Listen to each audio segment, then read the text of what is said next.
last week we had Abram and Sarai. They had this idea. She's like, hey, you should take another wife so we can have kids. That wasn't part of the plan. That's not what God would have them to do.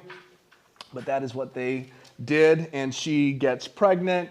And then after she gets pregnant, now Sarah's like, yeah, this was a terrible idea, and I don't like the way she's looking at me, and now I'm looking at her funny. And then she's like, hey, complain to her husband Abram about it, and Abram's like, well, do whatever you want to do to her. And then she mistreats her, and then Hagar leaves. She runs away, understandably so. And that's where we are at in the story. Genesis 16, verse 7.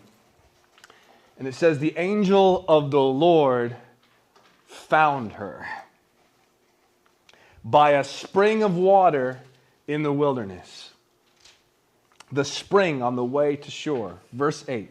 And he said, Hagar, servant of Sarai, where have you come from and where are you going? And she said, I am fleeing from my mistress Sarai. The angel of the Lord said to her, return to your mistress and submit to her.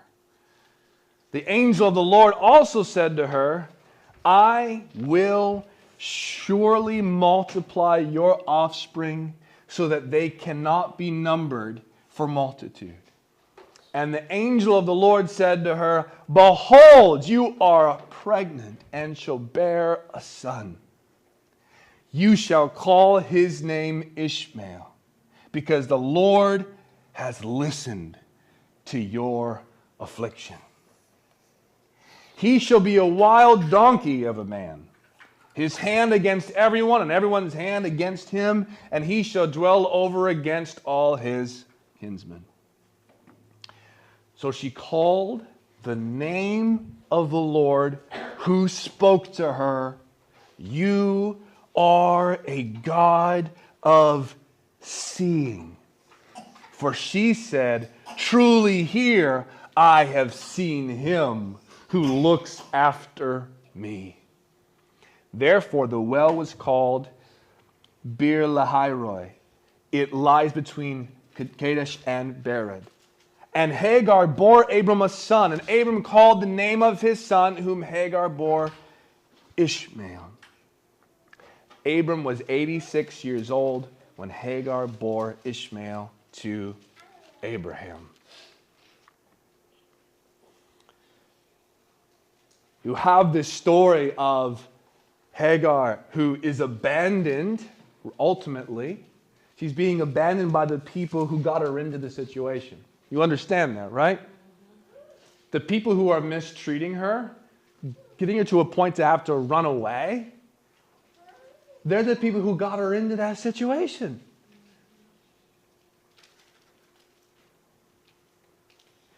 She didn't ask to be in the situation she was in. She was given away as a servant, probably when they were in Egypt, when they weren't supposed to be in the first place, and that's how she ends up with them. And then now she becomes, now she's in a position where she's a slave and a wife, and there's all kinds of like power dynamic there that's very not pleasant to think about. Like, what does this look like? No, she didn't ask to be put in this situation. She's abandoned by the people who got her into the situation. She's abused by the one who should have supported her. Honestly, Sarah should have been like the biggest supporter of her. It was Sarah's idea, and she's thinking, we get to kind of vicariously have this child through this other woman. It was her idea. She, if anything, in this really twisted story, she'd be like, oh, cool, this will be kind of our kid, even though it's not mine. Like, in theory, she should be excited about it because it was her idea to solve the problem, but she's not. And so the person that should have been most supportive of Hagar becomes not supportive. In fact, worse, she becomes abusive. And so then Hagar ends up alone with no place to go. So this is the story of Hagar, someone who's abandoned, abused, and alone. But what you see in the story is in her abandonment, in her abuse, in her aloneness, the Lord sees her. The Lord hears her. I love what she calls Yahweh because she's saying, I've seen the God who sees me. I've seen the God who sees me. Now, I don't know every situation that all of you have been in or will face or will go through, but many of you will be in situations or have been in scenarios where you have been abandoned or abused or alone, and in that place,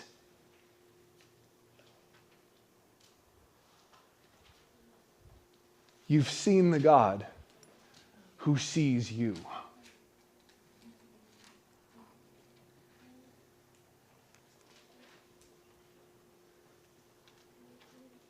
She hears the God who's heard her.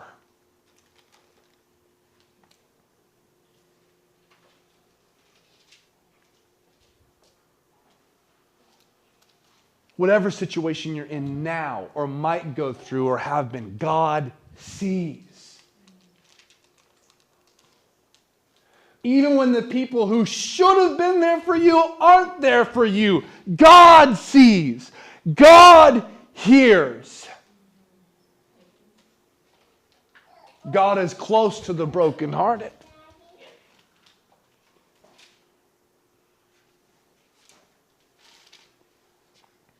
Hagar, alone, abandoned. God sees and listens to Hagar. God sees her unborn child.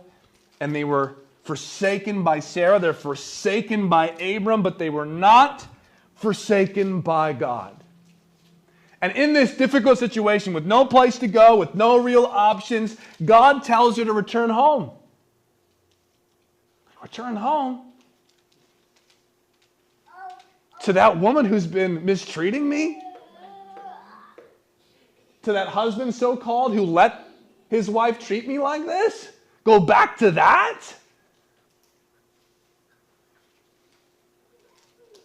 But in telling her to go back to something difficult at that moment, he gives her a promise. He says, no, I'm going to bless your son.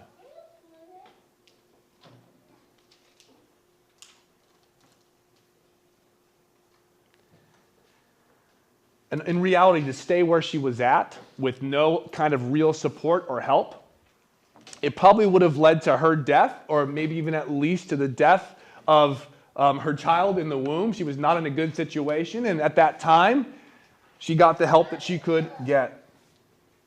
But I want to tie a piece to this story because I want to skip ahead. We're going to do a time jump. So later on, God does finally bless Abram and Sarai with a child whose name is Isaac. Very good. And they're blessed with a child. God is faithful to them, even though they're kind of wilding out. God blesses them because he promised by himself. He swore by himself. So God's promise was going to be faithful, even though Abram and Sarah were not being very faithful at that time in regards to that promise and trying to do their own thing. God is still faithful to them. They have the child. And then in Genesis 21, and then in verse 9, it says, Sarah saw the son of Hagar the Egyptian, whom she had borne to Abraham, laughing. So this is like at this party for Isaac, and she sees Ishmael laughing. And she's not having it. Now, some have argued, is he just having a good time laughing? Was he making fun of Isaac? Was he doing something? It doesn't say, but he's laughing. It doesn't really matter what was going on. Sarah's just done. Imagine polygamy causing drama. It's no surprise here. She already was upset in the first place. But keep in mind, this is many years later. At this point, Ishmael's a teenager, right? He's not like a toddler. He's a teenager at this point in time. Much time has gone by. He's a teenager, and she's like, nope, I'm done. I've put up with this for 14, 15 years, and I'm done, Abram. So she said to Abraham, cast out this slave woman with her son. For the son of this slave woman shall not be heir with my son, Isaac. She said, I don't want him to have the blessings of being in this family anymore. I'm done. And the thing was very displeasing to Abraham on account of his son. But God said to Abraham, be not displeased because of the boy and because of your slave woman. Whatever Sarah says to you, do as she tells you, for through Isaac shall your offspring be named. And I will make a nation of the son of the slave woman also, because he is your offspring. So Abraham rose early in the morning and took bread and a skin of water and gave it to Hagar, putting it on her shoulder along with the child, and sent her away. And she departed and wandered in the wilderness of Beersheba. When the water in the skin was gone, she put the child under one of the bushes. Then she went and sat down opposite him, a good way off, about the distance of a bow shot. For she said, let me not look on the death of the child. And as she sat opposite of him, she lifted up her voice and wept. And God heard the voice of who? The boy. And the angel of God called to Hagar from heaven and said to her, what troubles you, Hagar? Fear not, for God has heard the voice of the boy where he is. Up, lift up the boy, hold him fast with your hand, and I will make him into a great nation. Then God opened her eyes, and she saw a well of water, and she went and filled the skin with water and gave the boy a drink. And God was with the boy, and he grew up. He lived in the wilderness and became an expert with the bow. He lived in the wilderness of Paran, and his mother took a wife for him from the land of Egypt.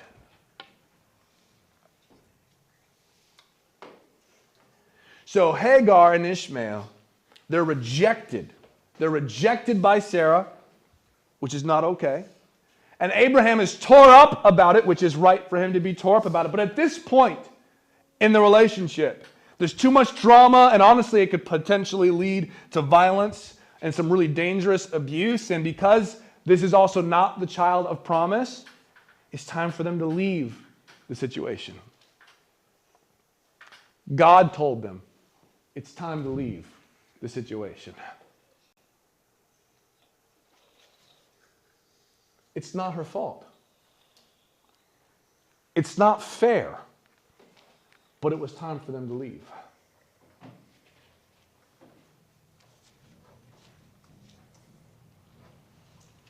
And when it seemed like nobody cared, and when it seemed like her son might die because of dehydration and exposure, and keep in mind, this is like a teenage son, and so I don't know how, it must have been really bad. We don't know how much time they were wandering in the wilderness, but she thought he's about to die. She places him, her teenage son, she's placing him under a bush. And he's at the verge of death. And so she walks away with her face turned away because she doesn't want to see her son die. This is awful. The picture that you're getting here is awful desperation. When it seemed like nobody cared, God says, I hear the voice of your boy.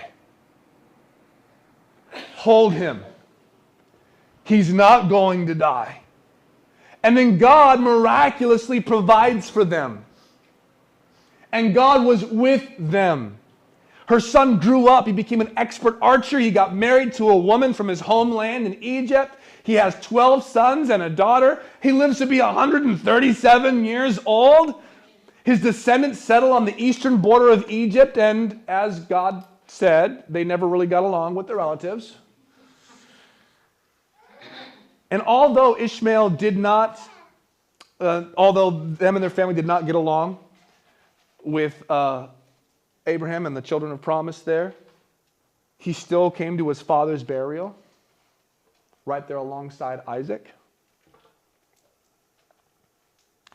See, God gave grace to Hagar and Ishmael. This is such an important story in the narrative of what's going on and in the big picture of the story of the Bible. God showed compassion to her, a slave, a Hebrew, not a Hebrew, but an Egyptian, a wife of Abraham that wasn't part of the promise. I mean, it seems like the whole world is against her. And God cared for her. God showed compassion toward her son, a son God hadn't promised, a son that God hadn't given any promises to. Because this son wasn't God's plan. And God names him before he's even born. You're pregnant, you're going to have a son, you're going to call him Ishmael, which means God hears. That's what his name means. God hears. God provides for him. Promises to make a great nation of him. God didn't owe him anything. That wasn't part of the promise he had given to Abraham, but he extends it to him anyway. He gives him a promise that wasn't intrinsically his.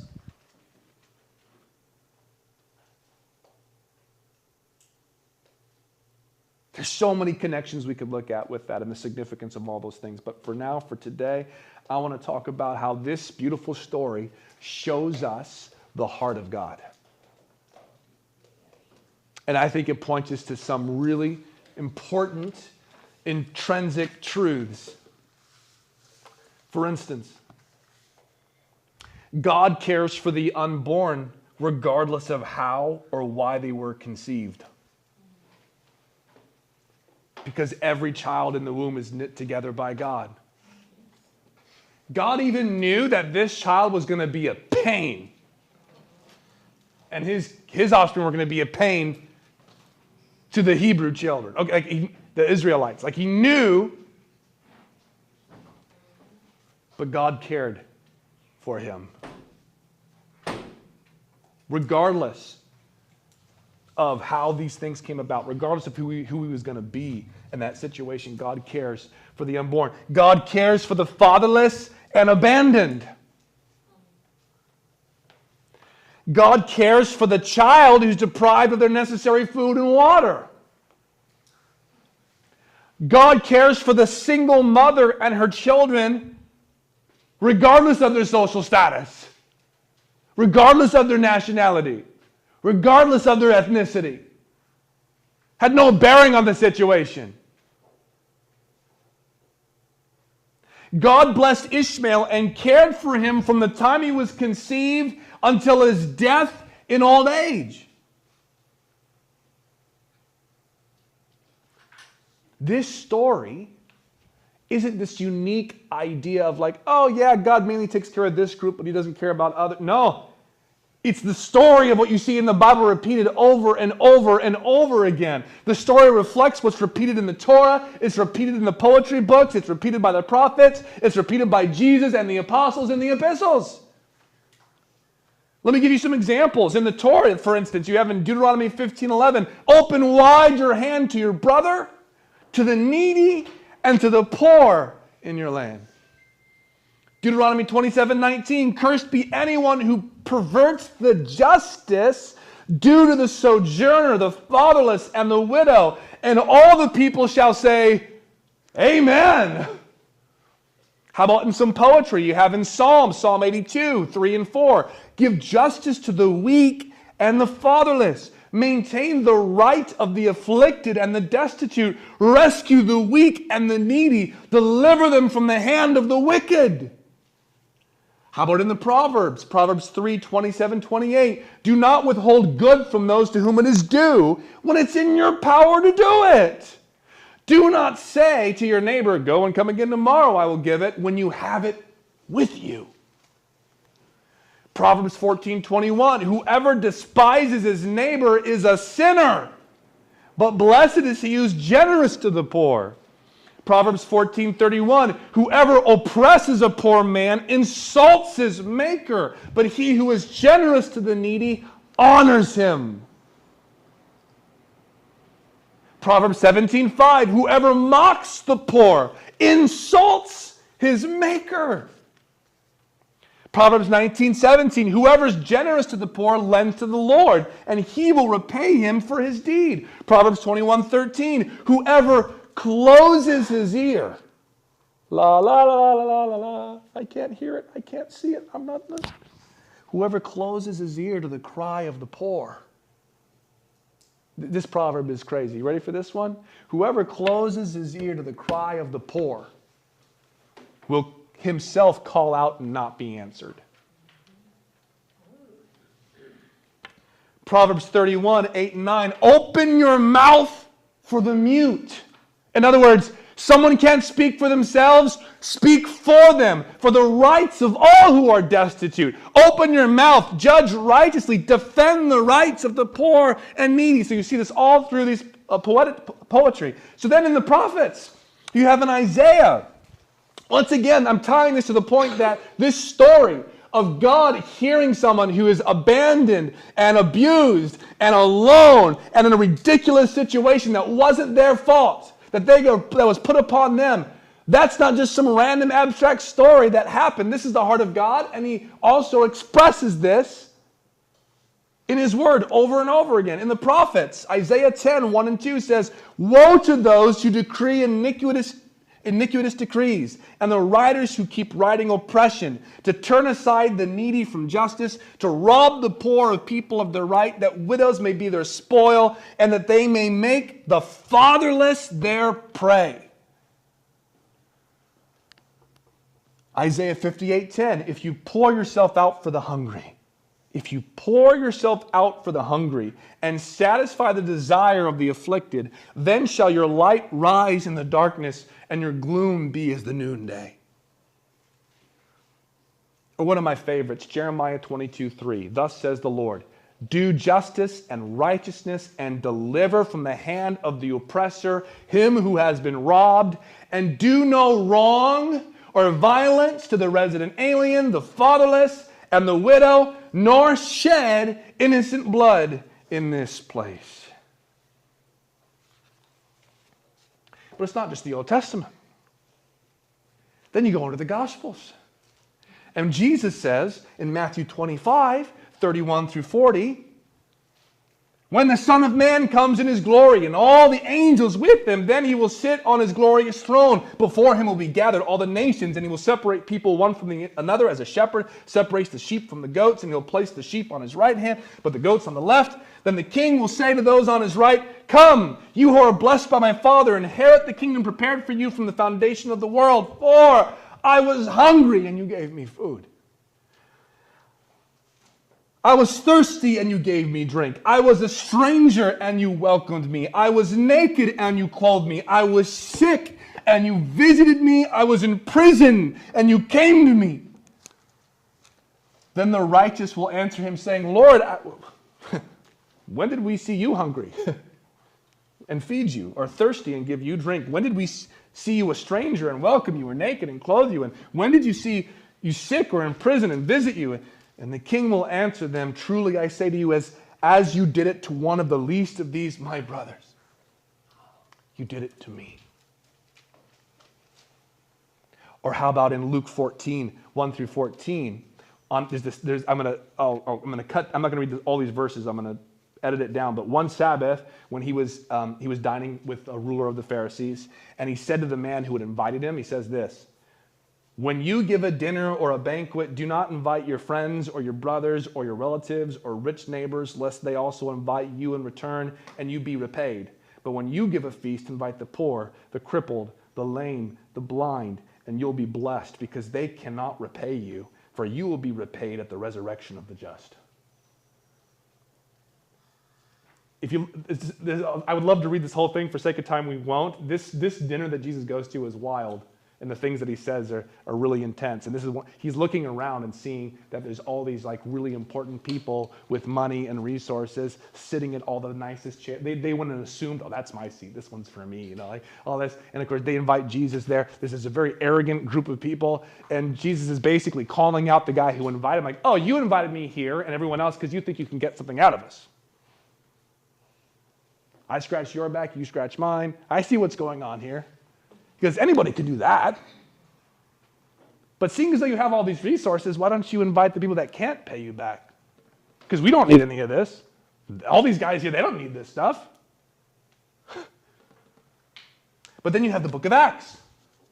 In Acts 20:35, it says, we must help the weak and remember the words of the Lord Jesus, how he himself said, it's more blessed to give than to receive. And then in the epistles, Galatians 2:10, they asked us to remember the poor, the very thing I was eager to do. And then James 1:27. Some of you probably know this one. Religion that is pure and undefiled. In other words, this devotion toward God. So we kind of like, the word religion gets kind of muffled in how we use the word, but this is talking about devotion towards God, a pure devotion towards God is this. To visit orphans and widows in their affliction, and to keep oneself unstained from the world.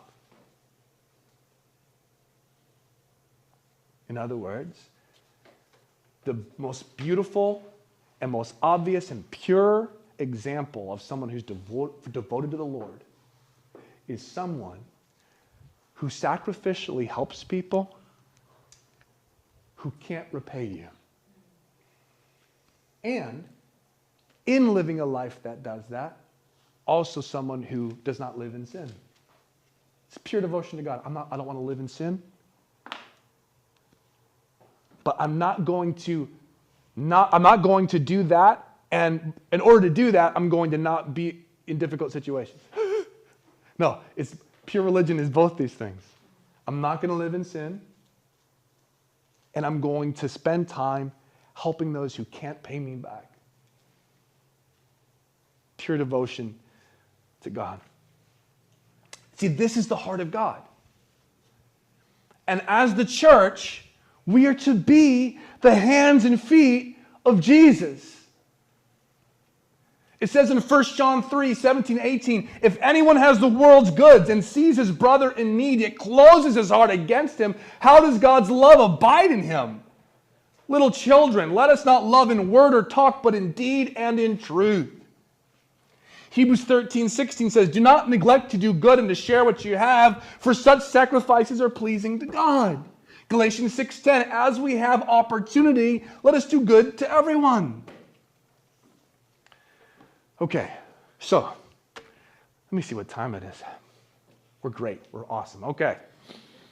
With these things in mind, we have places to go today. I got to keep this in mind. Okay.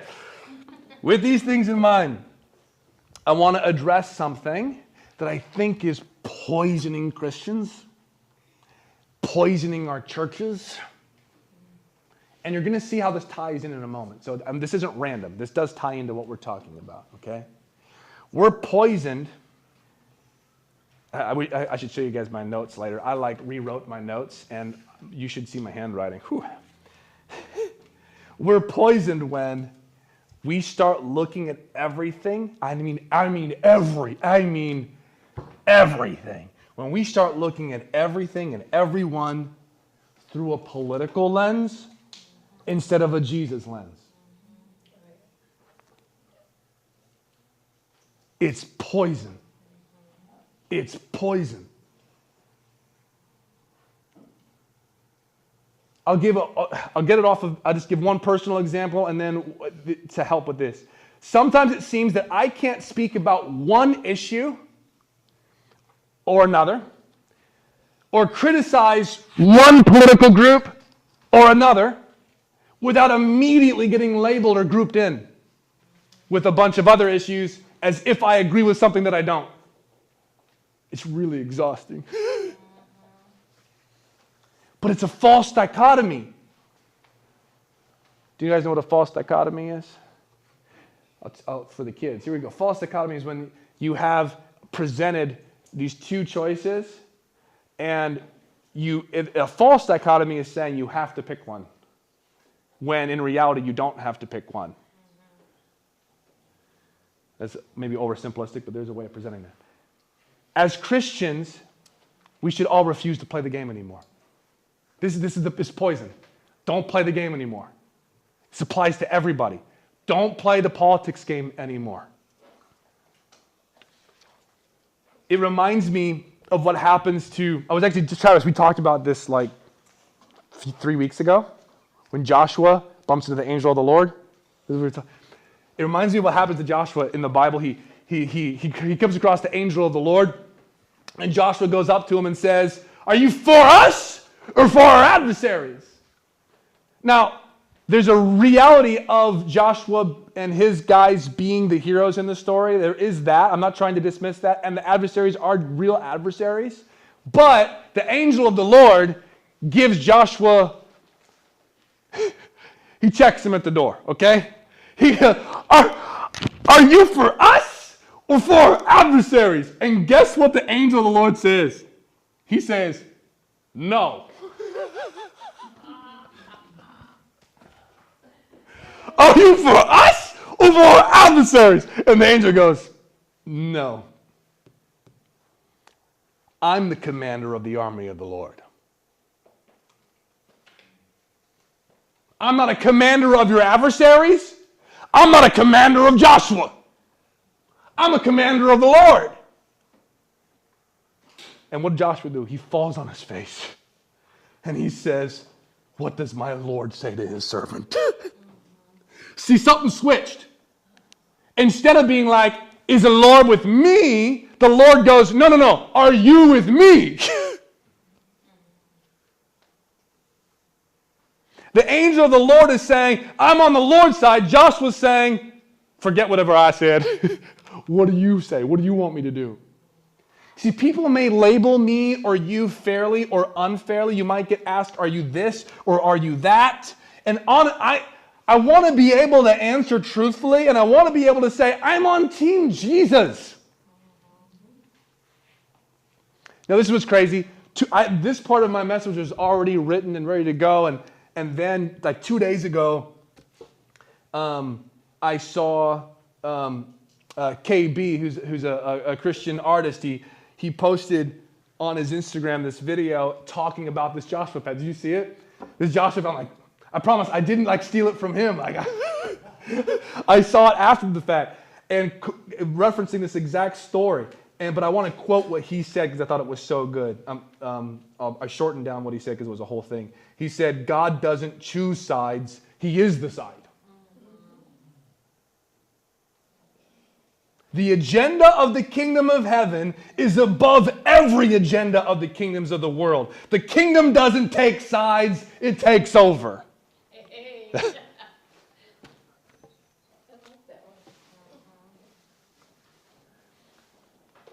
Our responsibility as Christians is to reflect the heart of Christ, to be an ambassador of His kingdom. We answer to Him. We answer to Jesus. We don't answer to what people think of us. And we shouldn't accept the boxes that people have created. You see, regardless of political parties and regardless of labels, wrong is wrong, right is right, and Jesus is King.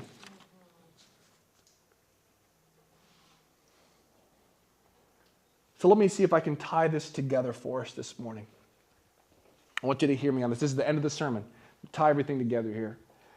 Contrary to how some people might think, because of the poison of politicizing everything, every single thing, you can fight for the lives of every unborn child and be a supporter of young, vulnerable children and moms and dads and fight for those in poverty and for those who are neglected. You don't have to choose one. You don't have to choose one. That's why I love that Jeremiah passage. You don't have to choose one. And none of these are in conflict to the other. And anybody who says they are in conflict to each other, that's the influence of the political game. It's poison. Now, not everyone is in a situation to do all of these things all of the time in effective ways. And honestly, it's stupid to think that if a person's only to help with one of these things practically, that they must not really care about the other things. That's silly. But rather, corporately, cooperatively, this is what the church does and should do. This is what Christians do and should do. Some of us are hands, some of us are feet, some of us are elbows. But all together, we make a difference. And in this room, some of you represent the hands and feet of Jesus in a variety of different ways. And when the church doesn't do these things, we should be called out on it. We should address it. And we should change. Because this is pure religion, undefiled. If God cares, so should we. I'll put it this way. I'll put it one more way. People are not problems. Take a beat. Say it again. People are not problems. People are image bearers of God. And no matter who they are, if we have the opportunity to help, the opportunity to make a difference with God's grace, we help. We can't help everybody, but we can help everyone that we can.